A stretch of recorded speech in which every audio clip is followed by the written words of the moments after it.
In this video, I'm going to talk about how we can add new videos to this data set, which records videos for locations around the Australian coastline.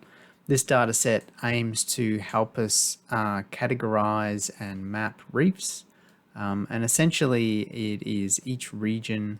So if we pick one and click on it, you can see where the location is, and more importantly, the video that corresponds to that particular location, including the timestamp.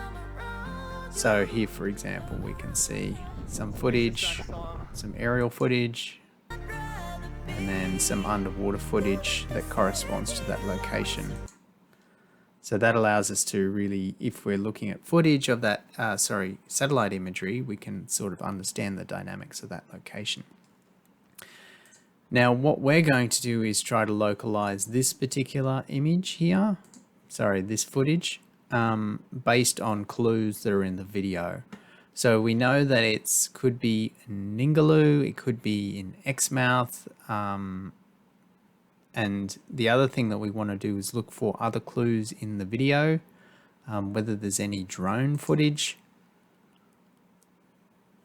and that's related.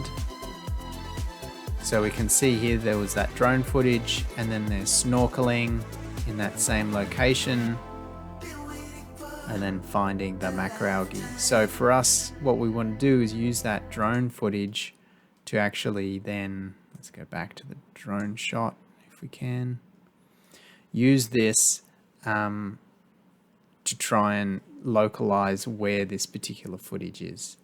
Now, we could start with, say, Exmouth,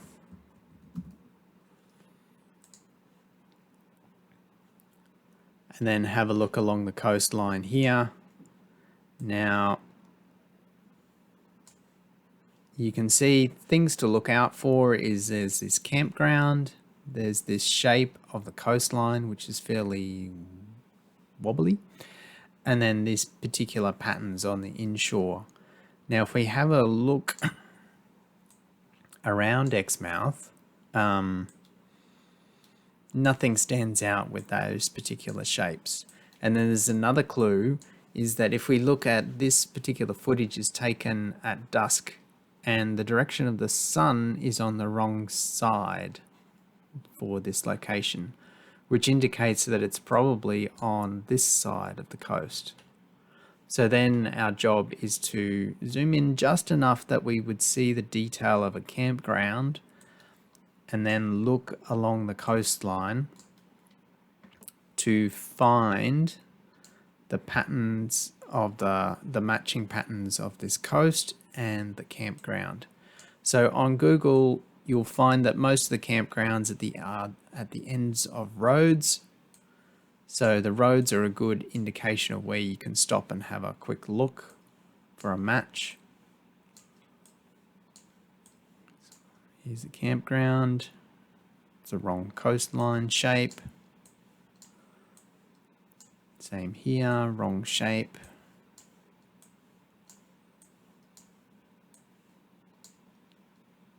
It's too smooth. Too smooth.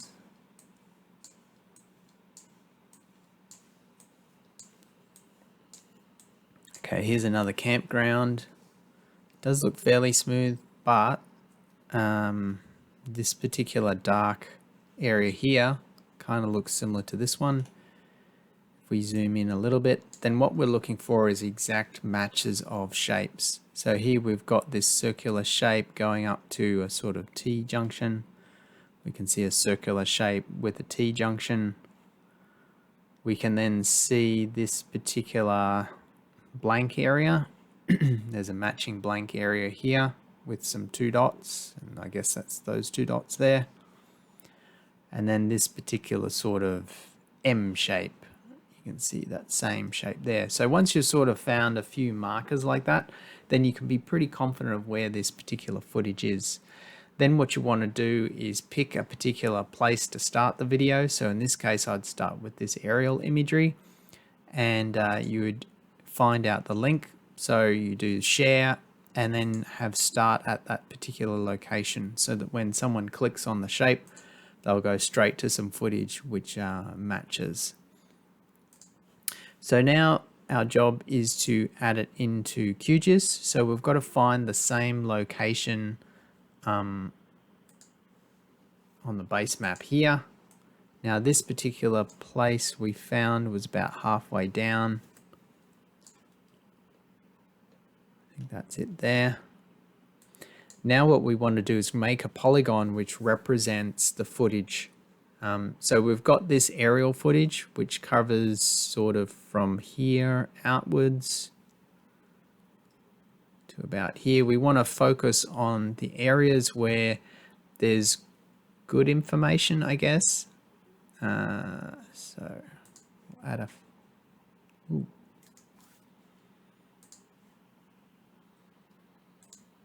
Now the actual digitization of the shape, particularly for aerial imagery, doesn't need to be super precise.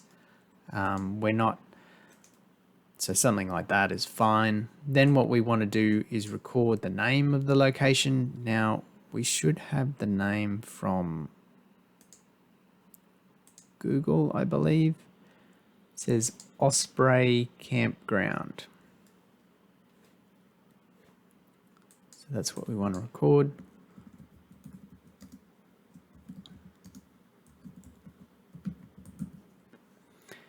And then the state, it's a video. Then we want the URL, which we got from before.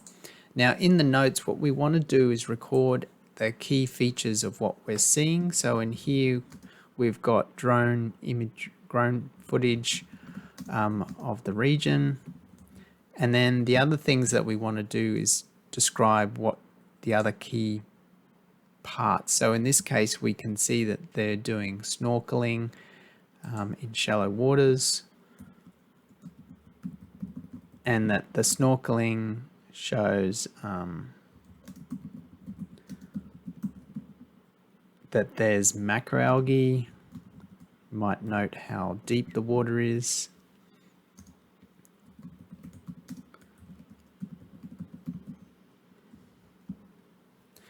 Okay, so the highlight focuses in on what characteristics of the reef mapping does this footage really help with. So in this case, the key value of this particular footage is that it's showing this macroalgae, and we know where it is, which means that this particular dark area on this satellite imagery is actually macroalgae, or it's actually relatively sparse macroalgae, sort of on a rubbly, sandy surface, which means that we can use this to understand the textures of what macroalgae looks like versus, say, a coral reef. So this coral here, out here, it's got all these stripes. We can see the texture is quite different. So from that, we want to indicate the category of classification of reef features that we would use this footage for. And then we save it, and we're basically done. So in this video, we looked at how to localize imagery and then record it in this data set. And then what we would do for long videos like this, which are quite good because this particular group of people, they traveled all along the coast, and there's probably multiple sections in here that are quite nice.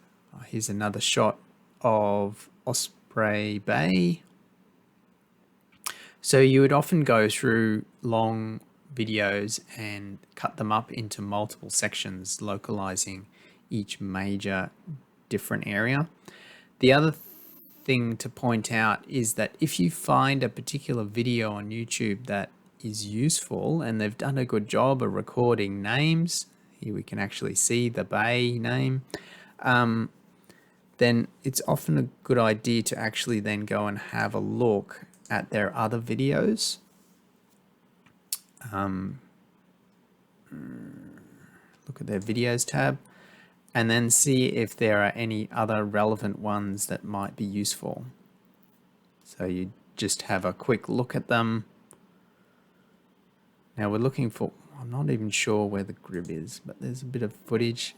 And then generally what you would do is, again, you scrub through the timeline, see if there's any underwater marine footage with an associated aerial footage. And in this case, there isn't. So this video is not useful. All right, and that's about it. That's the process.